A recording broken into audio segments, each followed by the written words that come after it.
¿qué tal? ¿Cómo están? Muy bienvenidos a esta primera temporada de FUMTEP TV. Tenemos que hablar de educación, en un espacio donde vamos a recibir a los principales actores del sistema educativo para tratar las diferentes problemáticas y los diferentes desafíos que tienen el día de hoy en el sistema en su conjunto. ¿Tenemos los recursos y estamos preparados para preparar a nuestros niños para el futuro? ¿Todavía hay brechas en cuanto al acceso a una educación equitativa y de calidad? Lo vamos a conversar todo acá. Y sin más preámbulos, ya les quiero dar la bienvenida a nuestros dos primeros entrevistados, a quienes nos van a estar acompañando en este primer bloque. Daniel Márquez, médico especialista en medicina familiar y comunitaria, docente de la Facultad de Medicina de la UDELAR, bienvenido. También le damos la bienvenida a Vanessa Gugliucci, licenciada en nutrición y también docente de la Escuela de Nutrición de la Universidad de la República. El primer tema que vamos a abordar creo que es un tema que nos preocupa, nos ocupa y nos interpela a todos, no solamente al Estado, no solamente al sistema educativo y al sistema político, sino a todos como sociedad, que es la pobreza infantil. Y nos vamos a enfocar en su vínculo estrecho con la educación. Y por supuesto que si hablamos de la convergencia entre la salud y la nutrición como cimientos pilares y esenciales del desarrollo, la pobreza en Uruguay presenta una brecha generacional muy importante y profunda, ya que la incidencia en niños sigue siendo muy alta y casi el 40% del total de personas pobres son menores de edad y se consolida como un problema estructural. La seguridad alimentaria de niños y niñas y adolescentes sigue siendo un tema preocupante para todos, y considerando también que hay un porcentaje altísimo de niños que tienen que concurrir a los comedores escolares. ¿Cómo impacta la carencia nutricional a temprana edad en el desarrollo del niño y en lo cotidiano en el sistema educativo? No sé si, bueno, arranco yo. Si hablamos de desarrollo infantil y particularmente su vinculación con la nutrición, primero capaz que está bueno aclarar de que cuando hablamos de crecer en contextos de pobreza no solo estamos hablando de que va a haber probablemente carencias nutricionales, sino que también acompañan ambientes que son estresantes y también probablemente menor estimulación en ese desarrollo infantil por la complejidad que implica.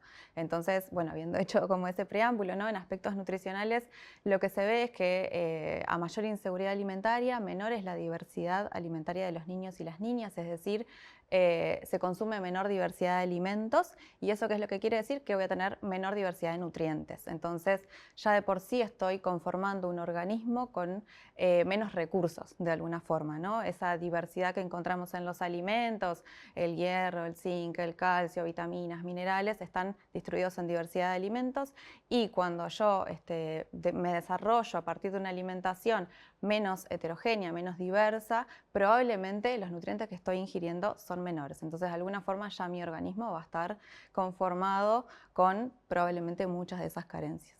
¿Eso qué es lo que quiere decir? Que después se afectan multiplicidad de aspectos en la vida de niños y niñas, y no solo una vez nacidos, sino incluso desde antes, ¿no? Durante el embarazo, se ve que mujeres que están gestando en situaciones de inseguridad alimentaria o personas que están gestando en situación de inseguridad alimentaria tienen mayor probabilidad de tener niños prematuros o que tengan menores semanas de gestación, también más probabilidad de que los niños tengan menor peso al nacer. Entonces son todos indicadores que de alguna forma van diciendo de que ese desarrollo no es óptimo y que no es igual a lo que sucede en otros contextos quizás con mayor recursos o más favorables en términos de la disponibilidad de alimentos, del acceso particularmente a alimentos y a todo lo otro, ¿no? Que hace al desarrollo, al crecimiento y demás.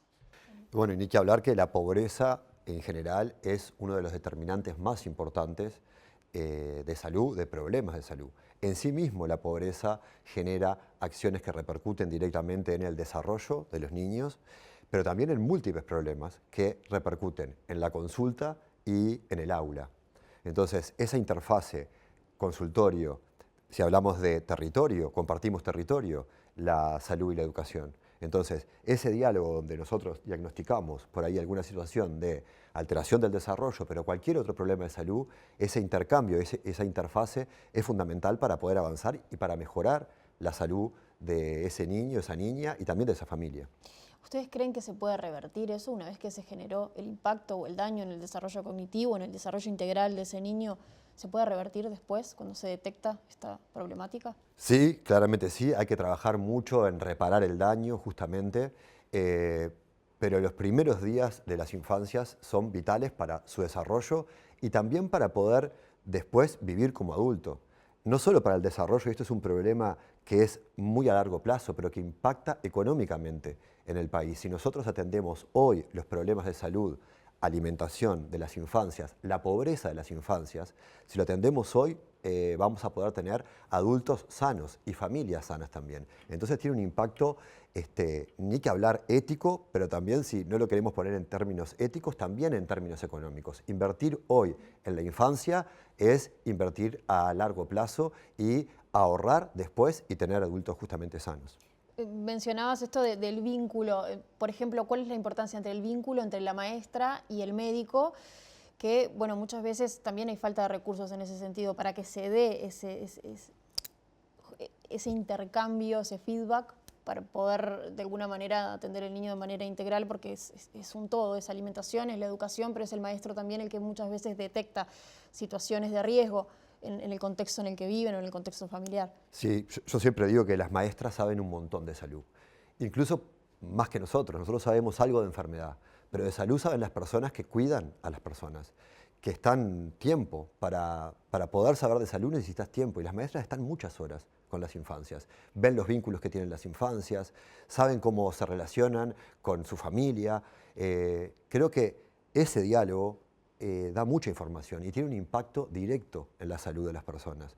Poder tener un espacio para intercambiar, saber cómo ese niño se vincula, cómo se alimenta, inclusive si existe alguna patología, que esa infancia no pierda el sistema educativo. Poder intercambiar de cómo son los cuidados en ese momento. Hay un montón de infancias con problemas de salud que están en el sistema educativo y que es fundamental para la salud que no se desvinculen del sistema educativo. Entonces hay una acción que repercute directo, que es mantenerse en el sistema educativo. Y para eso el vínculo salud-educación es fundamental.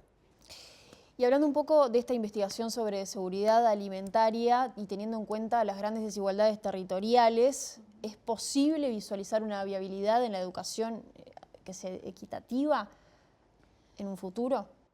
Bien, creo que es una pregunta, ¿no?, como súper amplia y me gustaría primero arrancar como contando brevemente de esta investigación y a grandes rasgos qué es lo que encontramos. Bueno, esta investigación se hizo en el municipio A de Montevideo, que es el municipio más del oeste de Montevideo, y lo hicimos con hogares donde vivían niños, niñas, adolescentes de hasta 12 años y lo que buscamos fue, digamos, que ver cuál era la prevalencia de inseguridad alimentaria en esos hogares, que encontramos básicamente que 1 de cada 10 de esos hogares estaba en situación de inseguridad alimentaria grave.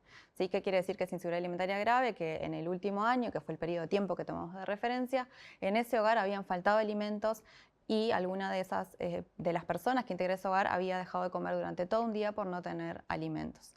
Entonces estamos hablando que 1 de cada 10 de los hogares del municipio A está en esa situación, en esos hogares viven niños y niñas. ¿Qué es lo que sucede en el resto del país? Bueno, ese número anda en un 2%. ¿Qué nos quiere decir? Que en este municipio en particular estamos 5 veces por arriba en términos de inseguridad alimentaria grave. Entonces, bueno, en esto que preguntabas, ¿no?, las desigualdades territoriales sabemos que son muy grandes. También si miramos cifras a nivel nacional, el noreste del país, por ejemplo, también presenta prevalencia de inseguridad alimentaria más grave. Si lo miramos a la interna de Montevideo, municipio A, el municipio F, el municipio D, son los que presentan las mayores cifras de pobreza, y además la pobreza, como se hablaba al inicio, está muy concentrada en hogares donde viven niños, niñas, adolescentes.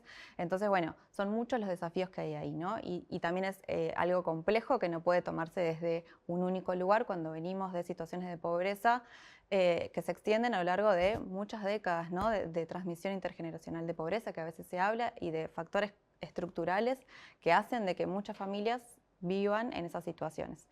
Entonces, creo que también ahí las respuestas del sistema político no pueden caer únicamente en educación y salud, que sí tienen muchísimo para hacer y muchas veces están de alguna forma paliando con situaciones que son muy complejas y que no logran resolver porque no es ahí, ¿no? Hay cuestiones estructurales que tienen que ver, bueno, después ya se continuará hablando, pero con trabajo, con condiciones de vivienda, también con las condiciones de cuidado, ¿sí? Hay como grandes brechas de género, ¿no? En términos de pobreza, la pobreza también está muy feminizada, los hogares que están... digamos que el referente principal del hogar es una mujer, tienen mayores prevalencias de pobreza, entonces también es necesario un sistema de cuidados que acompañe, que permita mayor inserción de las mujeres en el mundo laboral, y ahí, ¿no?, creo que nos hable un mundo que es como súper complejo y que desde el sistema educativo y de salud hay cosas para hacer, ¿no?, hay cosas para acompañar, pero de alguna forma necesitamos transformaciones realmente profundas para poder revertir, ¿no?, esto que decía Daniel, y poder hacer que las condiciones de vida de las personas, de los niños y de las niñas particularmente que están iniciándose en la vida sean mucho mejores y que realmente tengan buenas oportunidades para construir sus proyectos de vida. Y ni que hablar que eso requiere inversión. Bueno, justamente eso quería preguntarle, si el Estado tuviera que priorizar hoy una acción articulada para abordar de manera integral y no tratar la salud y la educación como islas separadas, sino entender que el niño convive en esos dos mundos en simultáneo, en educación, inseguridad alimentaria y bueno, en todo un contexto que ya seguiremos hablando, pero ¿cuál sería el lineamiento? ¿Cómo sería el trabajo que se debería llevar adelante para poder atender esto de manera integral? Yo creo que hay experiencias micro muy ricas en territorio de generar esa interfase salud-educación. Ni que hablar que, como decías, requiere inversión en otras áreas y no podemos aislar solamente a esa interfase. Pero creo que si lo miramos hoy, es muy difícil que esa interfase ocurra sin inversión, porque me dirán del otro lado, ¿con qué tiempo yo puedo disponer para coordinar con el equipo de salud de la policlínica cuando estoy en una situación muy compleja, en un contexto de población muy vulnerada socialmente, en territorios que presentan otros problemas de seguridad, bueno, ni que hablar de alimentación, que excede la salud y la educación. Pero creo que protegiendo un espacio, y entiendo que por ahí debe haber alguna acción que requiera inversión y que podemos explorar ya experiencias que existen de proteger espacios del equipo de salud y la escuela para planificar juntos, para discutir casos, para intercambiar sobre acciones estratégicas, para que la salud, por ejemplo, pueda ir a la escuela y en la propia escuela, según la población que tienen, abordar los problemas que detecta el sistema educativo. Y al revés, los problemas que podamos detectar en la salud también poder ser abordados en la escuela. Yo creo que sin duda, si lo pensamos, lo medimos y mostramos el impacto, esa acción va a redundar en que mejore la salud de las personas. Yo creo que bueno, esto también lo vamos a hablar más adelante, pero la pregunta también es, ¿el maestro está preparado para asumir en algún punto de ese rol de ser el receptor de todo ese mundo que es ajeno al centro educativo, pero que tiene que ver con inseguridad alimentaria, con violencia? En algún punto empieza a ser el maestro como a cumplir ese rol de psicólogo y creo que en ese sentido, esto que mencionás es que por ahí le falta el apoyo de la parte de la salud para que el maestro pueda realmente llevar ese rol adelante sin terminar siendo el psicólogo del niño, pero sí poder ayudar desde su lugar. Sí, yo creo que ahí hay algo que también es importante, que cargamos mucho con otras responsabilidades a algunos actores. Ni que hablar, la maestra está súper cargada porque está muchas horas ahí, con muchas acciones que la exceden.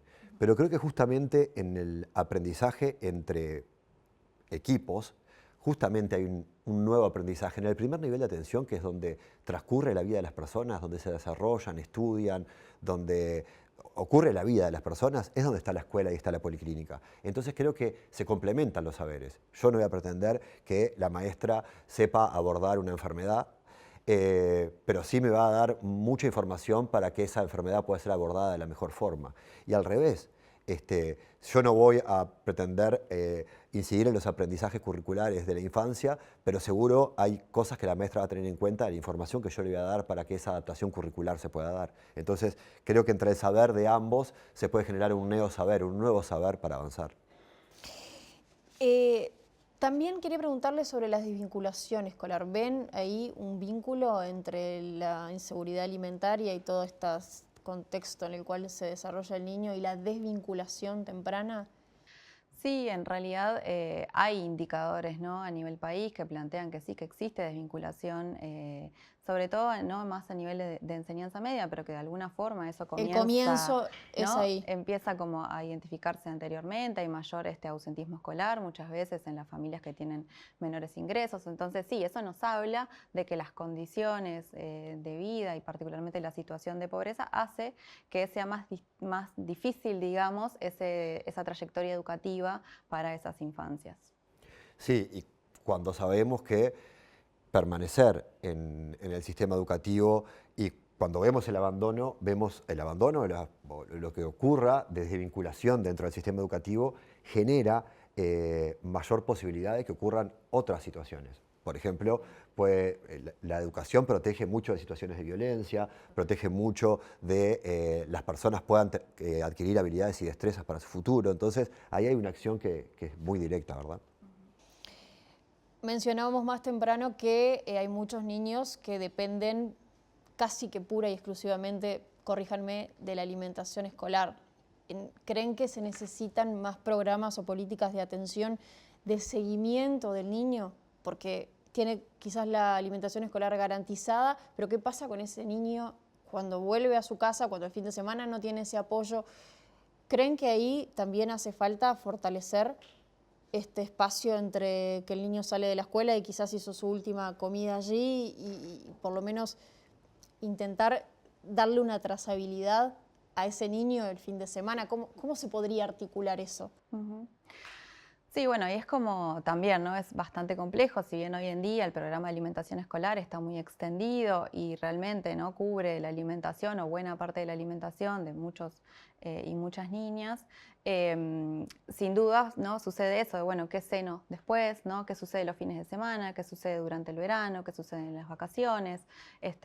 Y ahí, bueno, creo que hay cosas como para continuar fortaleciendo, que se ha venido trabajando mucho, pero que sin dudas aún resta seguir trabajando y fortaleciendo también, ¿no? Seguir ampliando la cantidad de centros de tiempo completo para que sean más las comidas que puedan ser cubiertas por el sistema, por el programa de alimentación. También continuar en algunos casos con las transferencias monetarias para que las familias puedan cubrir su alimentación en los casos que no lo logren, ¿no? Porque esto de la alimentación es hoy. No puedo luego revertir todo lo que no consumí los días, las semanas, los años anteriores. Entonces es importante también sostener esas políticas que de alguna forma sostienen por lo menos un mínimo en la alimentación y que no es solamente el niño y la niña, sino que también está inserto en un sistema familiar que de alguna forma es quien lo acompaña, ¿no? Quien lo cuida, quien sostiene todo ese desarrollo.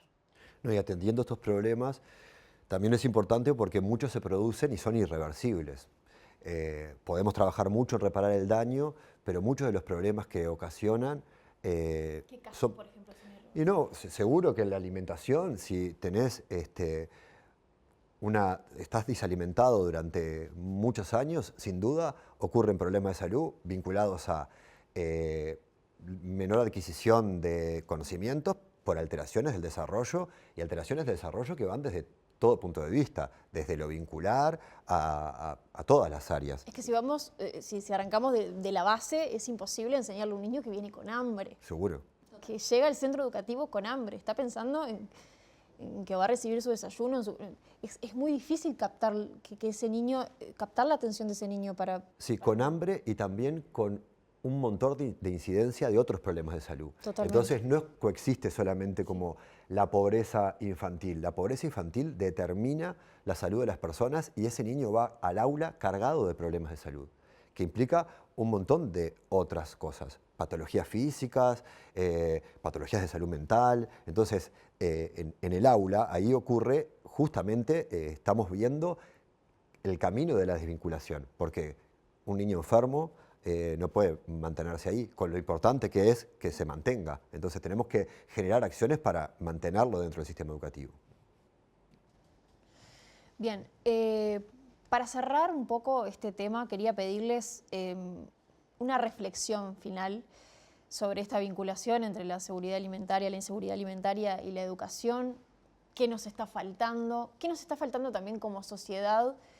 Porque, como bien decíamos, la pobreza infantil nos interpela a todos, al Estado en su conjunto, a los sectores de la educación, al sistema político y a la sociedad, que muchas veces mira para el costado o muchas veces nos logra reconocer o quizás naturalizamos situaciones ya, al igual que en la violencia.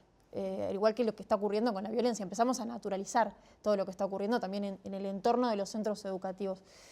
Les pido como una reflexión final de qué nos está faltando, cómo realmente podemos llegar a abordar esto de manera integral en un futuro, por la salud de nuestros niños y por un futuro mejor, porque son el futuro del país. Yo creo que hay acciones que hay que multiplicar, pero no pueden ser en base a voluntad de las personas. Creo que hoy tenemos experiencias en el territorio, pero están fuertemente basadas en voluntades de las personas y las cosas no funcionan en base a voluntades de las personas. Tienen que tener un encuadre institucional. Un soporte.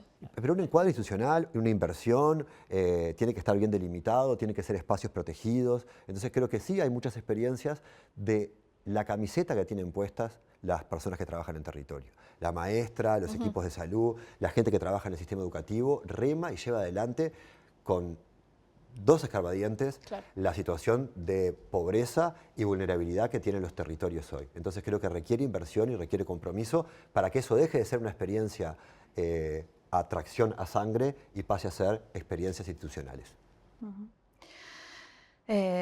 Sí, ahí yo también, ¿no? De acuerdo totalmente con lo que plantea Daniel, me parece que es prioritario el desarrollo de políticas de Estado, ¿no? Que no cambie según el gobierno que esté de turno, sino que se sostengan a lo largo del tiempo, políticas de Estado que sean sensibles a la diversidad y la heterogeneidad de los territorios, políticas de Estado que no estén desarticuladas, ¿no? Que sean intersectoriales. Esto no pueden ser solamente de educación, solamente de salud, solamente de alimentación, sino que realmente tiene que haber una interinstitucionalidad en el desarrollo mismo de las políticas para poder abordar un tema que es sumamente complejo y que no se ve solamente en la salud, no se ve solamente en la educación, sino que tiene que ver con las condiciones de vida que tenemos en el país y que es necesario poder transformar para que todas las personas puedan acceder a un empleo de calidad, para que puedan transitar por el sistema educativo, para que puedan transitar por el sistema de salud sin barreras, ¿no? Con una buena calidad de atención. Entonces creo que es como muy necesario la inversión del Estado, la inversión en esto y sobre todo que sea una política sostenida a lo largo del tiempo. Muchas gracias. A vos.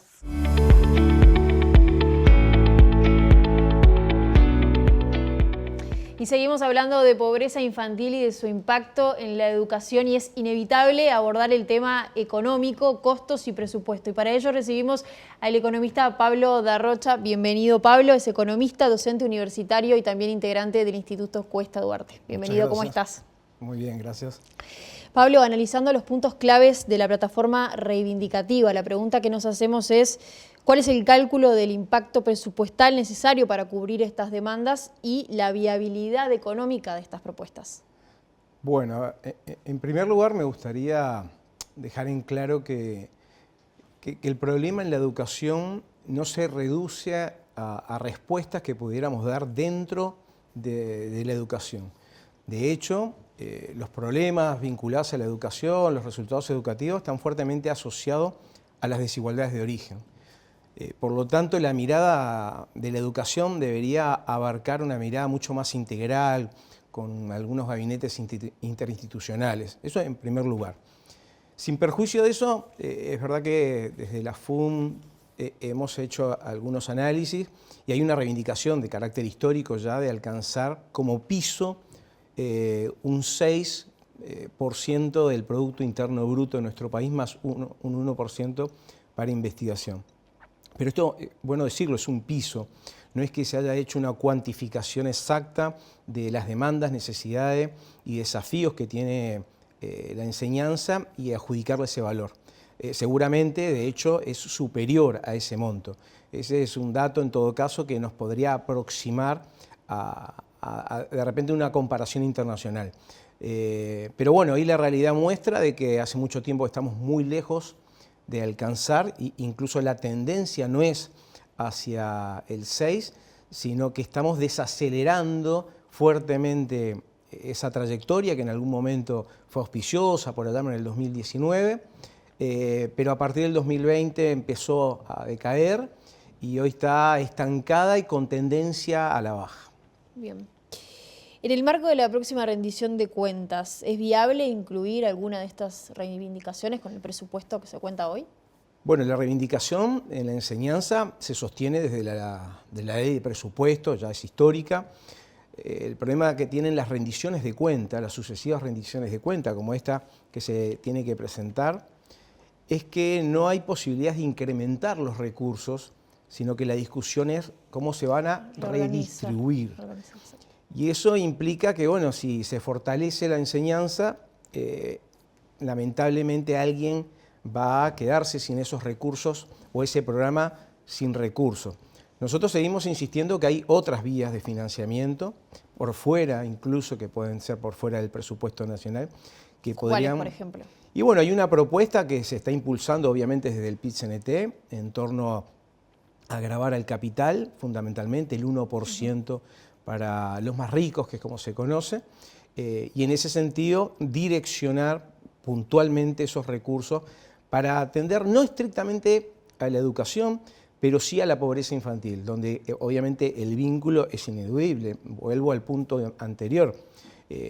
Todo lo que hoy vislumbramos y identificamos de problemas en la educación, sin duda tiene que ver con las desigualdades de origen, y bueno, y ni que hablar, tener los niveles de pobreza infantil que tenemos en el orden del 30%, cuando el nivel de pobreza general es del 17%, es alarmante. Estamos hablando de 220.000 niños, niñas y adolescentes, son casi 4 estadios centenarios, digo, para que tengamos una idea de la magnitud, y desde ese preciso instante estamos fijando dificultades, obstáculos para que justamente los desafíos en materia educativa se puedan cristalizar. Entonces, ahí hay una nueva fuente de financiamiento. Muchas veces desde el Poder Ejecutivo se argumenta que la restricción fiscal impide profundizar en algunas políticas o programas, y quiero consultarte desde una mirada técnica el costo de oportunidad de no intervenir, es decir, la deserción o la desvinculación y la pérdida de capital humano es mucho más gravoso para el Estado a largo plazo que invertir en políticas públicas hoy. No solamente para el Estado, para el país. Por supuesto tiene un enorme costo de oportunidad. Esto está fuertemente vinculado al concepto de escasez. Es decir, la escasez muchas veces se conoce en economía como un concepto técnico, pero la cuestión de cómo se distribuye es una decisión política. Por lo tanto, asumir como una meta fiscal o una restricción fiscal como ese impedimento para lograr mayores recursos para la educación en este caso o para cualquier política focalizada es una decisión política. Que no está vinculada a la escasez, sino estaríamos comulgando con una idea que primero hay que crecer para después desarrollarnos. Es posible desarrollarnos, que implica mejorar la política distributiva con enfoques de justicia, sin perjuicio de que haya crecimiento, simplemente con decisiones políticas que tiendan a focalizar o definir nuevas prioridades. Eso es lo que ha significado que la pobreza se ubique que tenga cara de niño y niña, y no en los más viejos, que de hecho la pobreza es significativamente más baja. Y eso es porque fueron sucesivas decisiones políticas a lo largo del tiempo que priorizaron justamente a los sectores o las edades mayores que a las primeras infancias. Y en la eventualidad de que no haya un aumento de presupuesto y que realmente sea una reasignación de recursos y que se tengan que manejar con ese presupuesto, ¿cuál es la prioridad hoy? A nivel económico. Bueno, creo que hay una plataforma, efectivamente hay una plataforma en el marco de la FUM que tiene que ver con, dentro de los recursos que se cuenten, poder orientar claramente en políticas focalizadas, en alimentación, en aulas más seguras, en mecanismos de contención. O sea, hay una serie de medidas que tienden a, independientemente de los recursos disponibles, focalizar esos recursos. Ahora, las necesidades que hoy tiene la enseñanza y el país en general hacen que los recursos hoy disponibles y los que se proyectan sean realmente insuficientes. Las rendiciones de cuentas no permiten, y no nos parece, de hecho nos parece un poco mezquino, que mejorar los recursos en la enseñanza sea a costa de que otros organismos que alguien considera menos prioritarios o urgentes tengan menos. Creo que no compartimos esa lógica y creo que es necesaria e ineludible buscar nuevas fuentes de financiamiento para la educación. Bueno, porque más allá de todo este abordaje integral y todo el presupuesto que se enfoca en pobreza infantil y todo lo demás que bordea a los problemas que tiene la educación en sí misma, ¿qué está faltando en la educación en cuanto a presupuesto para llevar adelante determinadas políticas enfocadas meramente en lo educativo y en lo académico? Bueno, pero es ahí donde yo decía que quizá necesitamos Tiene que ser tener integral, una sí. mirada mucho más amplia en el sentido de que dentro de la educación hay muchísimo para hacer. Desde el tamaño de las aulas, de los mecanismos de contención, de equipos de apoyo. Hay una serie de factores que van a, sin duda, contribuir a la mejora de la enseñanza. Pero si nosotros no partimos del origen que tiene que ver con las desigualdades, y eso significa tener instituciones que den la cobertura, la compensación y la contención necesaria a la familia, sobre todo en los contextos críticos, eso no es un deber exclusivo de la educación, sino que es de la sociedad, del Estado, ni que hablar, y por eso entendemos que el 6+1 es un mínimo, pero que requiere articular estas políticas con otras, justamente para atender las situaciones de la pobreza infantil como primero. Por eso saludamos que sea una prioridad, pero también tenemos que conectarlas y articularlas con otra serie de políticas. Por lo tanto, el 6+1 es un piso. Estamos lejos y la tendencia es a la baja. Para que la gente entienda, si hablamos de este 6+1, ¿cómo se desglosa este porcentaje? No, bueno, eso es justamente lo que, y por suerte es así, la enseñanza goza de la autonomía necesaria para identificar en términos de oportunidad las necesidades de cómo redistribuir esos recursos. Pero ni que hablar que desde el punto de vista de infraestructura, el punto de vista de remuneraciones, de condiciones de trabajo, de ampliación del tiempo pedagógico, bueno, está sin duda alrededor. Pero es saludable que sea una decisión que la puedan tomar las autoridades, los trabajadores, los protagonistas, digamos, del devenir de la educación en nuestro país. Pablo, para finalizar, si te pido una reflexión que tenga que ver con la parte económica, con la parte técnica, pero también asociado a la pobreza infantil y el impacto que genera en la educación. ¿Cómo podemos cerrar? Bueno, yo creo que lo que más daño le está haciendo hoy a las políticas públicas es imponer obstáculos o que las restricciones fiscales impidan el avance de políticas que hoy son ineludibles, urgentes, necesarias.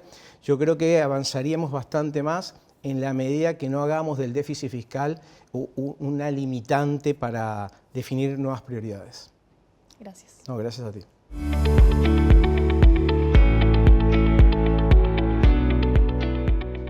Seguimos hablando de pobreza infantil y su impacto en la educación.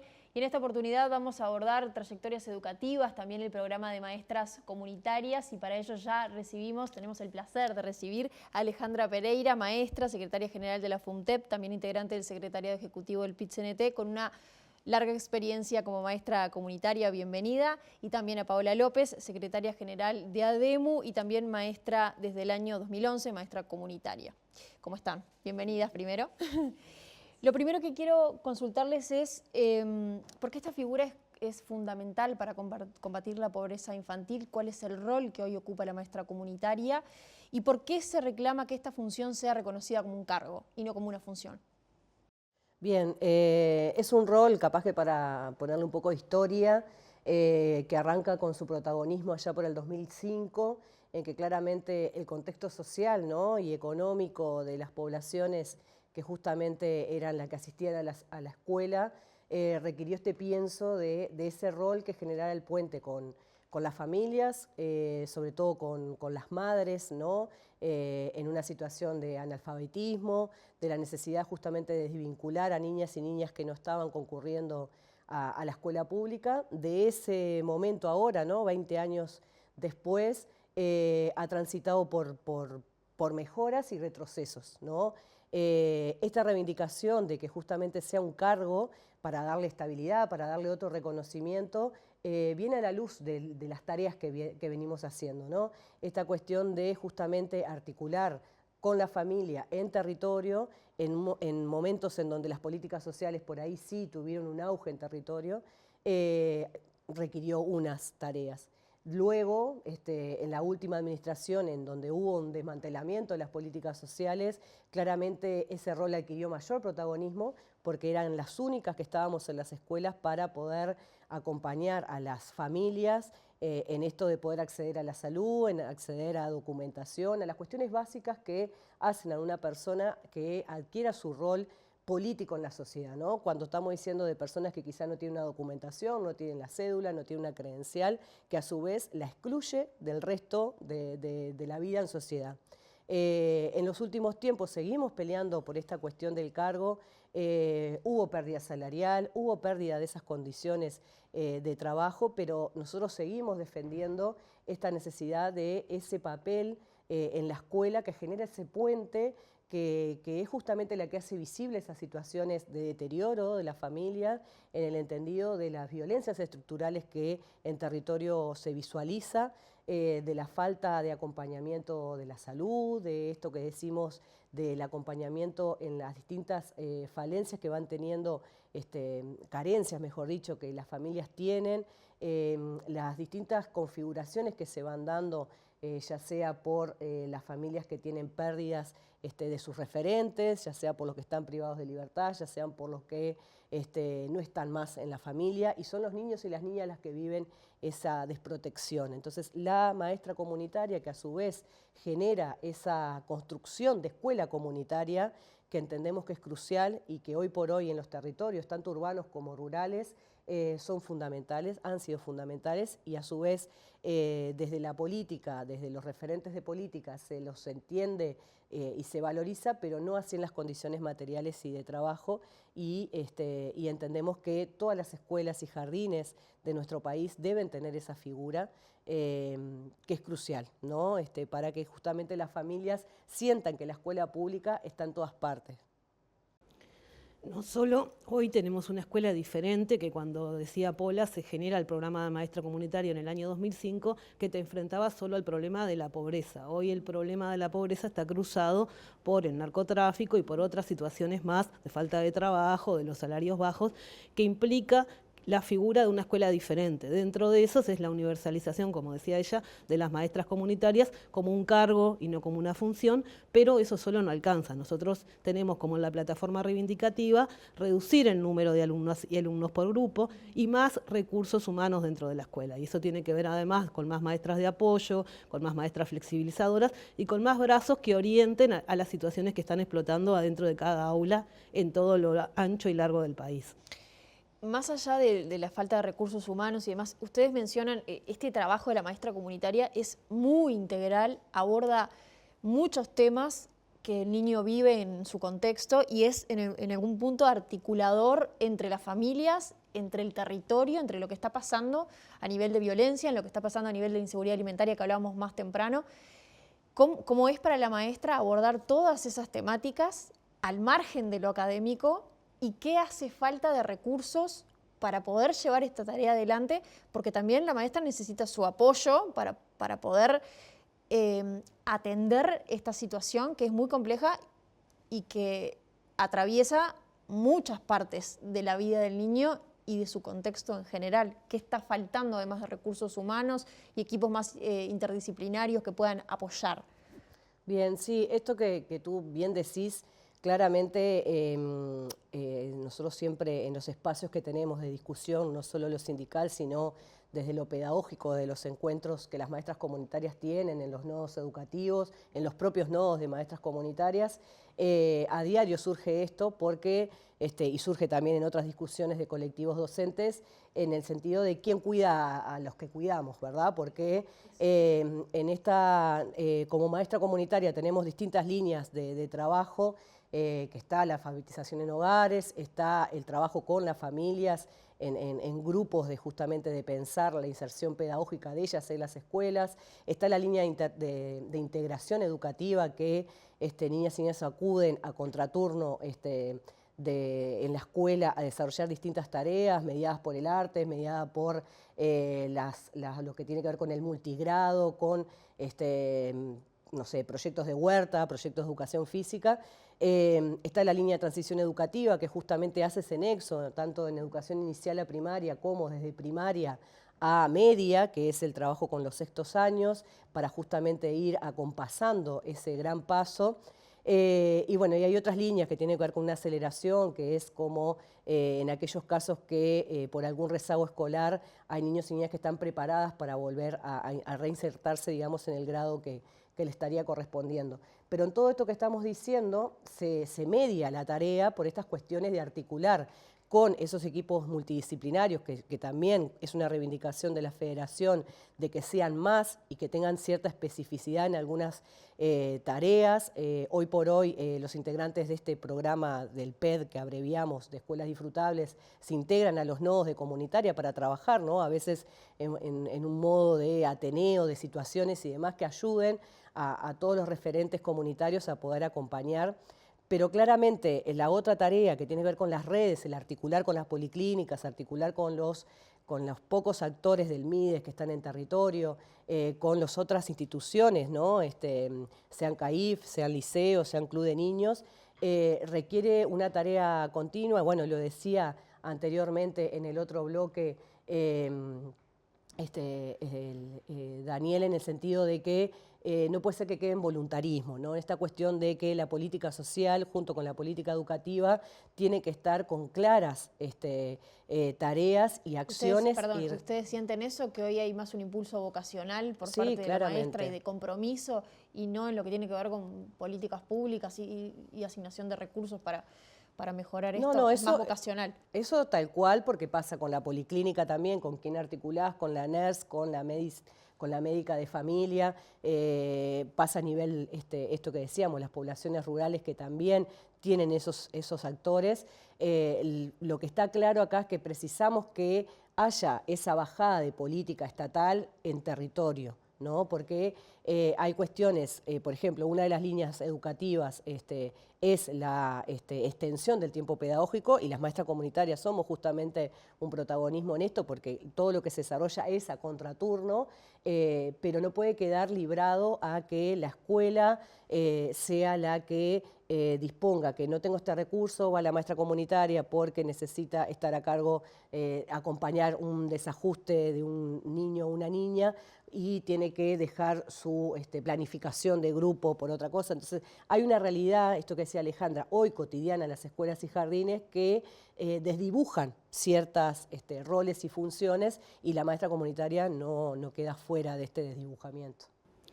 En síntesis y en línea general, lo que faltan son recursos, porque la universalización de la maestra comunitaria, que es uno de los roles fundamentales en la articulación con la comunidad, tiene que ver que, por ejemplo, ahora cortamos la línea y las escuelas que subieron un quintil, que no quiere decir que salieron de la línea de pobreza, le sacaron el recurso. Entonces, terminamos siempre sintetizando hacia lo que hay plata y no hacia cuándo es la necesidad que tenemos en las escuelas, ¿no? Lo mismo que pasa con el sistema de cuidado, corta la línea en el dinero que hay para poder llevar adelante las políticas. Y eso nos pasa en las escuelas, ¿no?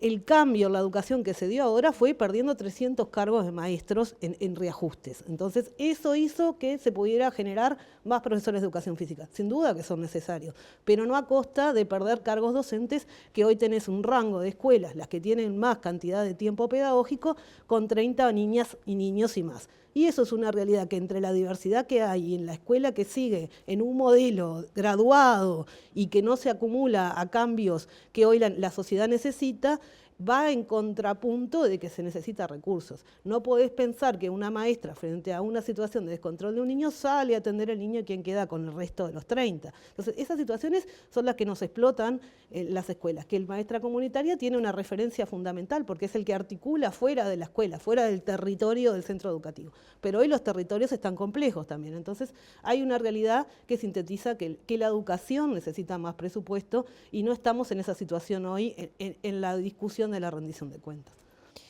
Si hablamos de la precarización de ciertos roles docentes o la falta de recursos humanos y la capacidad real de evitar una desvinculación o una continuidad académica, porque si bien capaz que en la etapa escolar no hay tanta desvinculación, sí es como el inicio de...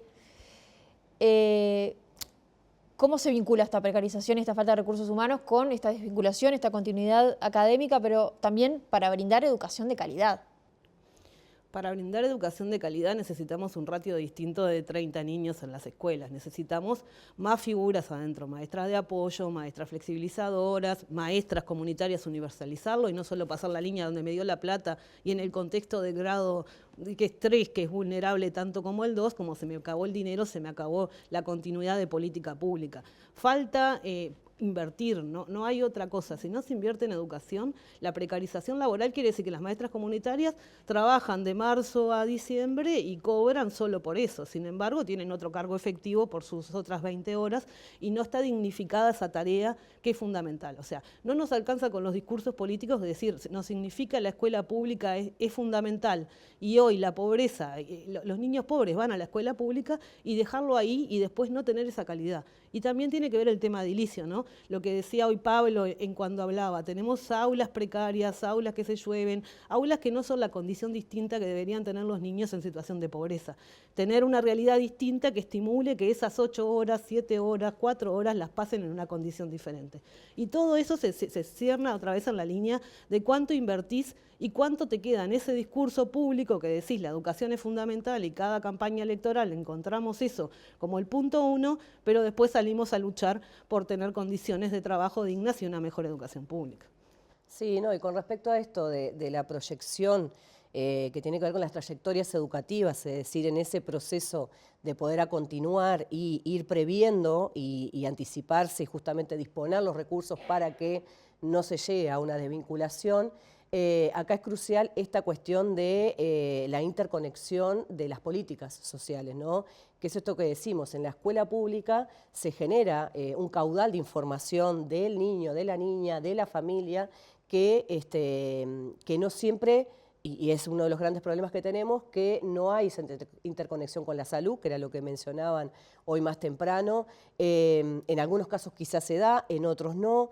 Lo que tiene que ver con el pasaje de primaria a media también se dificulta. Y después esto otro, ¿no? Cómo se transversaliza lo que tiene que ver con la información que por ahí tiene INAU, la información que tiene el MIDES, con las prestaciones sociales, la información que tiene la salud misma. Entonces hay un montón de familias que desde la escuela, estando la figura de la maestra comunitaria, los equipos de dirección y demás, generan ese acompañamiento y van tratando de que no se nos caigan de forma literal del sistema y de eso de la sociedad, pero en determinado momento, si esos roles y esas figuras, esas personas, porque en definitiva somos personas las que estamos atrás de esos procesos, no están, la familia pierde ese anclaje, ¿no? Entonces, claramente nosotros decimos que tiene que haber una intencionalidad y una voluntad política de atender esas situaciones que son las más vulnerables, ¿no? Estamos diciendo que aquella persona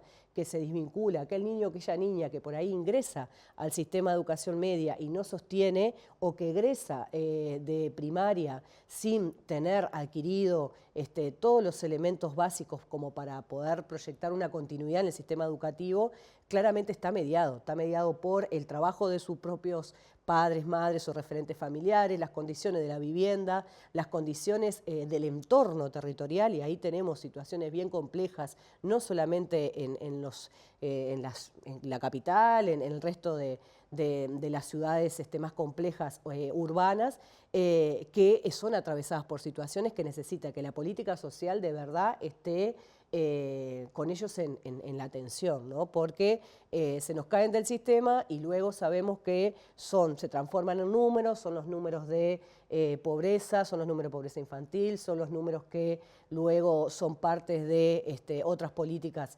de sociales que no llegan a ser un ciudadano más y que claramente quedan por fuera de nuestra sociedad uruguaya. Hace unos días veíamos los resultados de esta última encuesta nacional de la actividad de niños, niñas y adolescentes en nuestro país. Particularmente me resulta alarmante decir que 40.000 niños en nuestro país trabajan. Es un 7% de la población entre 5 y 17 años, casi 24.000 niños en etapa escolar. Y casi la mitad de este número global son niñas que se desempeñan en tareas domésticas y de cuidado. Tenemos también, como mencionaban, muchas de estas infancias vinculadas a padres privados de libertad, a niños y adolescentes que están directamente perjudicados por el encarcelamiento de sus madres. ¿Cómo se traduce esta realidad en lo cotidiano y qué estrategias concretas creen que hay para que este niño, para retenerlo en el sistema educativo y también que sea parte del abordaje integral? Creo yo que, no sé ustedes, pero 40.000 me resulta un número bastante alarmante.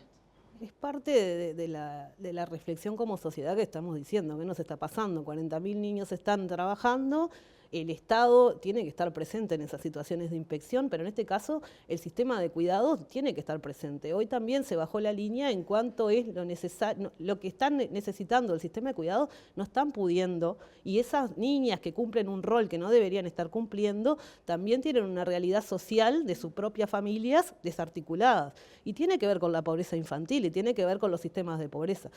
Por eso, cuando el año pasado se presentó a fin de año la propuesta de gravar al 1% más rico, estamos diciendo que hoy esa parte de la sociedad, esos 40.000 niños más el porcentaje de niños que están bajo la línea de pobreza, que es alarmante, tiene que tener una solución inmediata, porque lo que resulta es que vamos discutiendo situaciones mientras que perdemos la vida de los niños, cuanto más niñas tenemos en esa situación de trabajo, y otras realidades más que se saben de maltrato, de situaciones de vulnerabilidad, si no haya una referencia, a veces porque no es que la familia no quiera, no puede, y esa familia no tiene un sostén, porque la diferencia y la brecha de origen entre el que tiene y no tiene es cada vez más notoria, y donde no se aplique una política que impacte realmente, que genere protección en las infancias de verdad, no va a haber un cambio. Por más buena voluntad que hay de dónde sacarse, puede cambiar un impuesto que ya está, y no es agregar un impuesto más, pero lo que no se puede es no tener respuesta, y las respuestas que llegamos tarde son niños que se pierden, niños que entran al narcomenudeo,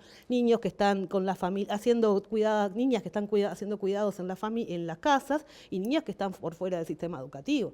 Entonces digo, hay cosas que tienen resoluciones inmediatas, pero lo que no hay, el que tiene la potestad de decir es por acá es el gobierno, que es el que no nos está dando respuesta, y lo que esta situación cada vez está más vulnerada. Imagínate en un salón de clases, en realidad desde contextos críticos, cómo está esa situación de lo que decían hoy. Ese niño o niña que viene a la escuela viene con ese montón de problemas, con la falta de comida, que es violencia, con lo que no puede tener un familiar presente por distintas situaciones, y ese es el resumen de la sociedad que tenemos hoy en las escuelas públicas. Sí, no, y claramente esta cuestión de analizar esto que tú traías de los números de niñas y niños trabajando, claramente son configuraciones de familias que a lo largo de décadas, ¿no? Se viene perpetuando situaciones en ese sentido, ¿no? Entonces, el cuidado termina recayendo en las niñas, sobre todo, ¿no? Que cuidan a sus hermanos menores en las condiciones de cuidado de casa, digamos. Hay otras realidades porque hay una cuestión de género claramente atravesada en esto, ¿no? Las niñas en el hogar, los varones desarrollando otras tareas de trabajo en el territorio, en algunos contextos mediados por estos de los negocios ilícitos de drogas, que también comienzan a desarrollar referencias y responsabilidades ahí. En medios rurales sabemos que las realidades también son otras, y si miramos desde hace menos de 10 años a la fecha, claramente hay un deterioro de las condiciones materiales de muchas familias, en donde esto que estamos diciendo, ¿no? Las condiciones insatisfechas en vivienda, en trabajo, y que ahí apuntamos a esto, que si un padre, madre, jefa de hogar tiene las condiciones laborales como para poder garantizar a su hija y su hija, sí, claramente estará la escuela apoyando con el servicio de comedor o el liceo apoyando con el servicio de comedor, pero va a poder tener su propia autosuficiencia con un salario digno, y desde ahí se generan otras condiciones claramente. Entonces, analizar esos números de trabajo infantil también requiere analizar las condiciones de los adultos referentes de esa familia que vienen de una larga data de desprotección estatal. Entonces, me parece que son como cualquier otra variable cuantitativa que requiere ese análisis multicausal. Nosotros de la escuela lo venimos visibilizando, lo venimos denunciando, porque es esto, ¿no? Las condiciones como los niños y las niñas asisten requieren esta responsabilidad, ¿no? De ser las voces de que justamente las que no los tienen. Volviendo al tema del rol de la maestra comunitaria, es ese nexo con las familias, y ahí en esos contextos es que decimos que precisamos tener más figuras para que esa maestra comunitaria claramente esté, ¿no? en ese tiempo de disponibilidad de trabajo, de construcción, de vínculo escuela-familia, y que así lo requieren, porque hoy una jornada escolar está totalmente atravesada por esa mamá que viene, requiere ser escuchada, requiere, a veces se la consulta por la situación del niño y terminás hablando de toda su condición de vida, de familia y de trabajo. Entonces, nosotros de la Federación Uruguaya de Magisterio seguimos sosteniendo que hay de dónde sacar esos recursos para justamente rodear a la escuela pública, pero es rodear a esas infancias que tienen sus referentes familiares, que también fueron infantes, digamos, que no fueron atendidos en su momento y que hoy requieren esa atención multicausal. También, además del trabajo infantil, de la inseguridad alimentaria y todo lo que rodea el contexto del niño, también la maestra es como la que está en la primera línea de fuego y es la que muchas veces logra detectar cuando hay situaciones de acoso, situaciones de abuso intrafamiliar. ¿Cómo es como maestra abordar esa situación cuando el niño llega con determinadas situaciones o quizás a veces no es un relato directo, pero sí algo que te pueda llegar a determinar que ese niño está viviendo una situación así? ¿Cómo es para la maestra abordar eso con toda esta falta de recursos de atención en todo el sistema? Integralmente es un problema, ¿verdad? Porque el maestro o la maestra tiene un protocolo a seguir, que es aplicar un mapa de ruta, pero después que se llega a determinados lugares, hay una retención de alguna manera de esa infancia, a veces vuelve con el agresor, porque hay determinadas situaciones que no prevé el Estado todavía de decir, bueno, no puede estar internado, por ejemplo, en el Pereira Rosell eternamente, pero mientras que se judicializa esas situaciones, se van generando vulnerabilidad y lo que se ha trabajado desde la Federación Uruguaya de Magisterio con el resto de los sindicatos de la educación es que no sea la maestra quien efectúe la denuncia por ser una referente en el barrio y por tener a veces una represalia frente a una situación de estas. Pero sin duda que la maestra es la primera que genera ese protocolo de mapa de ruta y que además genera esa situación. La frustración es después cuando esa situación no varía, porque cambiarle la condición a un niño o judicializarlo o pasarlo al INAU, hoy tenemos 8.000 niños que están bajo la órbita de INAU. Y también sabemos que en una situación bastante compleja en cuanto a la falta de recursos o a esos chiquilines que vinieron vulnerados por muchas situaciones de vida, porque un Estado no estuvo para diferenciar esa diferencia de origen, valga la redundancia, explotan la situación. Entonces, hay situaciones que el Uruguay no ha podido sintetizar de la mejor manera de reinsertar a un lugar saludable a niñas y a niñas que tienen situaciones de falta de vulneración de sus familias, del propio Estado, y sabemos cómo terminan esos jóvenes después en el Uruguay, donde se sintieron desprotegidos, primero por su propia familia, la escuela y la maestra. Hoy, hace poquito estamos viendo lo de Cerro Largo, ¿no? Lo que la maestra escribe frente al femicidio de la mamá de un alumno, y es ese sentimiento de dolor frente a situaciones que escapan a la voluntad de la maestra, la alerta, y después es la frustración cuando el Estado no responde en esa continuidad de historias, ¿no? Para cerrar, les voy a pedir una reflexión final sobre este tema. Bien, claramente hay muchas cosas para decir sobre la escuela pública y sobre nuestras reivindicaciones. Destacar en este caso el rol de la maestra comunitaria, la necesidad de que se vuelva cargo en esto de crecer en estabilidad laboral, crecer en esa cuestión de valorizar desde lo pedagógico y desde lo material en cuanto a anualizar el pago del salario que corresponde por la tarea que se ejerce, que la tuvimos en su momento, que la perdimos y que necesitamos que esté acompasado, ¿no? La tarea pedagógica que se realiza con el salario. Sostenemos esto de que debe estar presente en todas las escuelas y jardines, porque lo decíamos, ¿no? La escuela sola no se construye solo con maestras, maestros y docentes, sino es con la familia por la educación de niños y niñas, y ahí este puente necesario que ejerce la maestra comunitaria, que a su vez es articuladora en territorio con las demás políticas sociales, y que bueno, que así como en su momento surgió en función de las realidades que el país estaba teniendo, hoy nosotros como federación sostenemos que la realidad del país vuelve a poner sobre la mesa esta necesidad del rol comunitario y que tenga justamente su valoración en todos sus aspectos. Cuando hablamos del 6+1, es bueno que la gente sepa que no es antojadizo. Cuando pensamos en la condición de educación, pensamos en un aula con las condiciones necesarias. ¿Qué decimos? Que no se le llueva el techo, que tenga los bancos, los recursos materiales, la cantidad de docentes necesarios para generar aprendizaje, los profesores de arte que estamos hace años esperando que tengan una unidad de pasar de 15 a 20 horas, porque en una escuela de 12 grupos, un profesor de arte termina dando 30 minutos con suerte a cada grupo. Cuando pensamos en mejoras de aprendizaje, pensamos en una dinámica de una escuela en la que cada uno de nosotros quisiera llevar a su hija, a su nieto, al hijo de la vecina. Y hoy esas condiciones no son. Los grupos tienen que ser reducidos, la cantidad de equipos multidisciplinarios tienen que ser más, porque hoy la realidad social lo amerita, las maestras comunitarias tienen que estar universalizados, los profes de educación física, los profes de arte, mayor cantidad de auxiliares. Tenemos un problema grandísimo en cuanto a la cantidad. La escuela la hacemos todos, la hace el auxiliar, la hace la maestra, la hace la directora y la hace la condición de la cantidad de recursos humanos que necesitamos. Hoy tenemos un montón de gurises sin atención en salud mental y eso es una realidad de la falta de coordinación que decía Paula hace un rato. Necesitamos tener sinergia, pero necesitamos inversión educativa.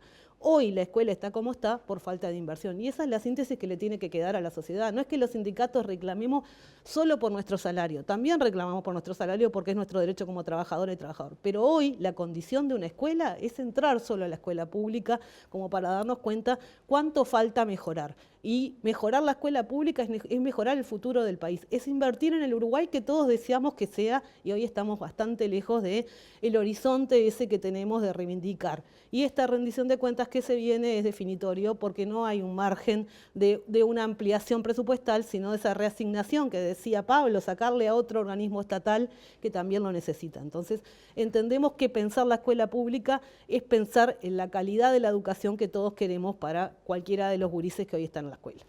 Les agradezco y les agradecemos a todos por acompañarnos. Ahora nos tenemos que despedir porque nos quedamos sin tiempo, pero los esperamos en un nuevo programa de FUMTEP TV porque tenemos que hablar de educación. Muchas gracias.